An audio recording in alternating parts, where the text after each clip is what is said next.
Sa tala ng inisyo ng National Disaster Risk Reduction and Management Council, alas 6 kaninang umaga, 15 pa lamang ang nasawi dahil sa bagyong Pablo, habang 30 naman ang sugatan. Ito'y may malaking kaibahan kumpara sa bilang ng media at iba't ibang ahensya ng pamahalaan sa Visayas at Mindanao. Gayunman, umabot na sa kabuuang 627 na individual ang anilay na apektuhan ng bagyo sa 132 barangay sa Regions 8, 10, 11 at Caraga. Nasa mahigit 100,000 individual naman ang naitatala sa mga evacuation centers. Mahigit 400 kabahayan naman ang sinira ng bagyo sa Regions 10 at Caraga. Ayon pa sa NDRRMC, maraming lugar sa naturang mga rehiyon, gayon din sa ARMM, ang walang linya ng komunikasyon at kuryente. Samantala, halos 5,000 naman ang mga pasahero ang na-stranded sa mga pantalan matapos hindi payagang makabiyahe ang mga barko sa karagatang sinanantarin ng bagyong si Pablo. Sa iba pang balita, nakaranas din ng malakas na hangin at pag-ulan ang Dumaguete dahil sa bagyong Pablo. Alamin natin ang mga kaganapan doon sa report ng aming kasabang si Alex Pal ng PTV Dumaguete. Alex, magandang umaga sa iyo. Magandang umaga, Audrey. Maagang bumangon ang mga residente ng Dumaguete para umikot at matingnan ang pinsala na dinulot ng bagyong Pablo kagabi. Maliban sa mga natumbang mga puno, medyo maayos naman ang naging kalagayan ngayong umaga. May isang tao ang naiulat na namatay sa Tanhay City kahapon matapos matamaan ng puno ng niyog. Pero ngayon patay pa rin ang ilaw dito sa Dumaguete ngayon. Ngunit dito sa Rizal Boulevard sa Dumaguete, kapansin-pansin ang paglipat ng floating passenger terminal ng Delta Fast Service Corporation. Wala na sa pier ang nasabing floating passenger terminal, kundi ngayon ay nasa boulevard na sa tabi ng Silliman University. Ito ay ang pangalawang nakakalungkot na pangyayari sa kumpanyang ito.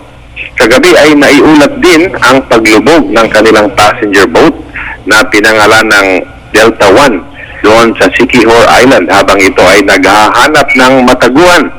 Ayon sa mga report na nanggaling sa Siquijor ngayong umaga, ay 4 sa 5 tripulante ng Delta One ay natagpuang buhay.